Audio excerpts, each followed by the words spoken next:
Socials 11 with 30 students and 4 IEPs.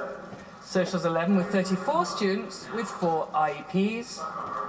Military History with 31 students and 9 IEPs. I endeavour to be a good teacher. I try to create a positive learning environment, to create relationships with my students, be available outside of class time, and effectively teach the courses in a meaningful manner. This semester I have 128 students and 18 IEPs in total. This does not include my advisory group, with whom I meet once a month and try and assist their progress through the school year. My concern is that I do not know just how effective I will be as an educator this year. With large classes, management becomes a bigger issue and more time is spent trying to get students on task rather than teaching content and skills. I find it difficult to create positive relationships with my classes when there are so many students of varying needs and issues. It stretches one's ability to have students reach their full potential when you can spend so little time with each individual. I will do my best to work with the students and give them the skills and knowledge they will need to be successful in my classes. My concern is that I may not have ability to be as an effective teacher as I have been in the past. There is only so much time one can spend marking. Parenthesis, an additional 3 more students adds 10% more marking load on a teacher per class, close parenthesis. Prepping, doing the paperwork, making the phone calls, answering the emails, and learning new programs like BCE SIS. If I continue to teach classes of this size and composition, I do not see how the system will get 18 more years of service from me. I will eventually break or stop caring, and then it will be time for me to move on. Many thanks for listening to my concerns. And as the Minister of Agriculture noted, it was his letter. It was his letter that was written at the time of Bill 33. There's a historical context. We have been discussing these issues before, but I would like to ask the Minister, seeing as it is his letter and it's very pertinent to the debate that we're having again, whether he still stands by this or whether he feels that he's now moved on and left the teaching service, whether he's actually challenged his cabinet colleagues about his real direct experiences as a classroom teacher, the heartfelt feelings that went into that letter, obviously, and said that to the Minister of Education, to the other members around the cabinet table, you cannot go ahead with this. Please, you cannot go ahead with this. I believe too strongly in public education. Or does the Minister feel that he's now moved on to a much more comfortable position where he won't have to go back to his teaching position? In which case, I think that he's feeling a little conceited, because one never knows in elected politics how long you're going to be there for.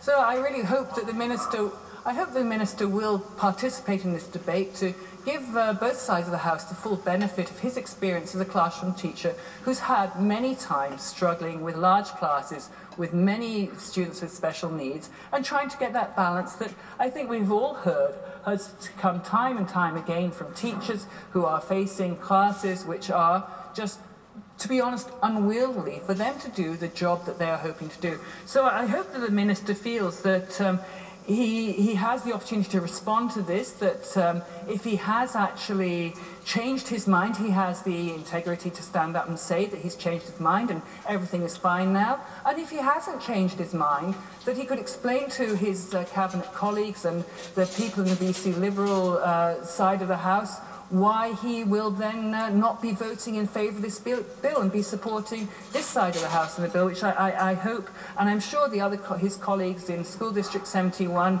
who have worked with him in schools in School District 71 would be hoping to see. I have had conversations and letters with teachers in his former school district who are very concerned, obviously. Madam Speaker, I have quoted this, and I am standing up in opposition to this bill with this side of the House because we are debating really fundamental legislation here. The previous member from Nechako Lakes was talking about the history and going back for teachers' dispute for many years, and quoting from Hansard, talking about the debates and talking about how we keep hearing this again. It sounds a bit like Groundhog Day. And I've got to say, quoting from the Minister's letter, you feel that we aren't ever going to come to a solution. But I've got to say that what we are debating in this piece of legislation, it's almost like it's crystallised after so many years of attacks on the public education system, I believe that Bill 22 is the crystallization of it, because it's going to two fundamental core parts of our society. One, Madam Speaker, is the fundamental right for free collective bargaining, which this bill, I believe, undermines. And secondly, it undermines high-quality public education.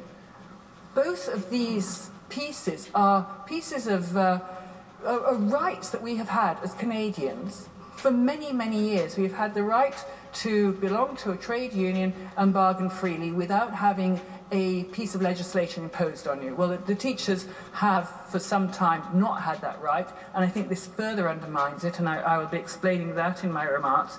And also, we have had the wonderful benefit of a public education system, which is the great equalizer in our society. If you have kids going to a public education system, they all get the same start in life, Madam Speaker. They're all there getting the benefit of high-quality education from people who are trained and trained and trained. I was talking to a teacher this weekend who said, do people realise how much education we teachers get? How much university training we have? How many of us have masters? How many of us go back to school during the summer to improve our skills? How many of us keep on doing the training? We have a highly skilled workforce, Madam Speaker, that should be giving the benefits to students right across this province. Free public education. It is actually, free public education is one of the parts of the Universal Declaration of Human Rights. Elementary education, free public elementary education, is part of the Universal Declaration of Human Rights. This piece of legislation, Madam Speaker, I believe undermines both these blocks that we need for a good, healthy, just, fair and equitable society. The right to free collective bargaining and the right to have a good quality public education system. So, Madam Speaker, for a few minutes I'll talk about the imposition of this legislation, when I think that what we really should be seeing is having mediation rather than imposing legislation, a very, very heavy-handed legislation on the teachers. It makes one wonder what sort of war the government is fighting with this profession.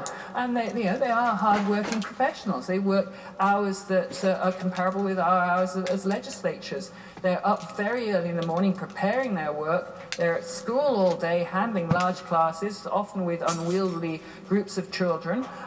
They are then continuing their work after school, often with after-school hours clubs and marking and meeting teachers, and then they're prepping the class for the next day. Their vacations are often filled with extra training or summer schools. They are doing an exceedingly hard amount of work.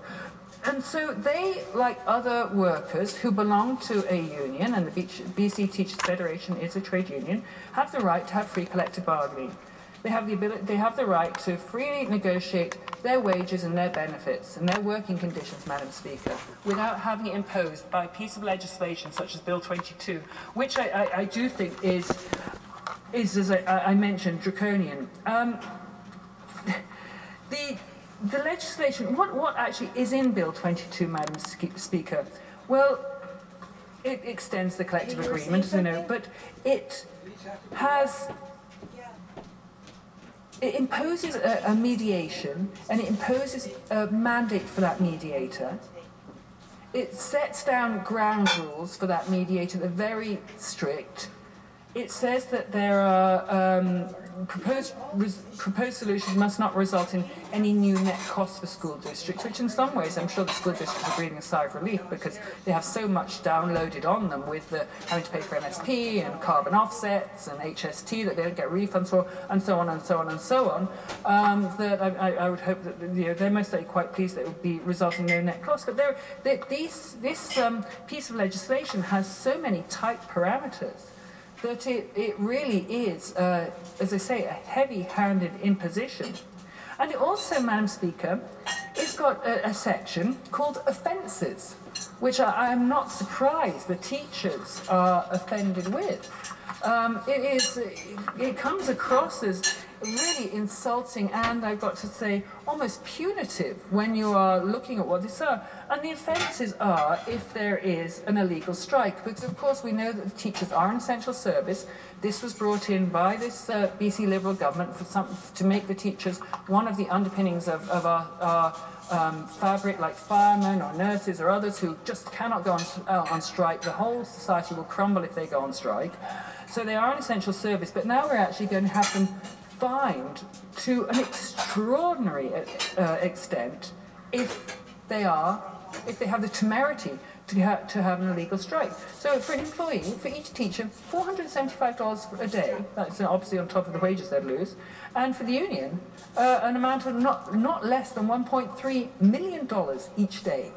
Madam Speaker, this is saying to a union, forget it, just go to work, be good people. Do due diligence and forget your right to unionise. Madam Speaker, this is the year 2012. People are fighting for trade unions and the right to belong to trade unions and have free collective bargaining and have their rights represented by people that they elect. More than 100 years ago, Madam Speaker, this was something that people fought and died for. It is part of the fabric of what we as a democratic Western country should be proud of. This was the foundation for both the party in Britain that then became the governing party for many, many years. The Labour Party came out of the Labour movement, as did the New Democratic Party when it was starting. The Labour movement is not just a political movement, it is essential to the rights of working people. People forget in their endeavours to say how terrible it is, and I think partly to make the teachers look bad, one forgets how the good things that unions have done, and teachers belong to a union. I mean, unions brought us the 5-day week, they brought us maternity leave, they brought us health and safety, they brought us good working conditions, they brought us, they did bring us tried to bring in child labour laws, but those have gone too. So, Madam Speaker, I think that teachers have every right to be angry about Bill 22 and what it is doing to their rights as teachers to operate in a collective manner. There were alternatives this government could have used. It could have looked at accepted mediation. It could have called in a special mediator. There could have been a form of inquiry. There were different tools this government could use without bringing in the hammer of Bill 22. But we know that the government has a history of legislating people back to work. I mean, we've done it before with the teachers. We've seen this happen before. We did it with the paramedics not so long ago. Time and again, this government gets terrified of people actually exercising their democratic right to go on strike and legislates them back to work. Madam Speaker, I'm going to turn my remarks. I could continue with this because I find it such an egregious, heavy-handed approach. However, I want to turn my remarks because we only do have 15 minutes to speak on or rather we only have half an hour to speak on this bill, and there are a lot of other things I'd like to say. So I'd like to talk a little bit about what the teachers are doing. I referenced this right at the beginning of my remarks about the hard work teachers put in.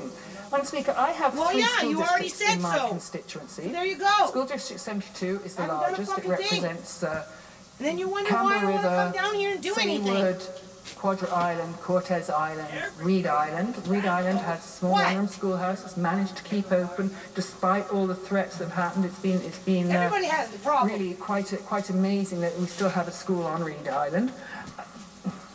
I have School District 85, which is Port Hardy, Port McNeill, Was. It includes Sointula. It did include Echo Bay, but that school closed.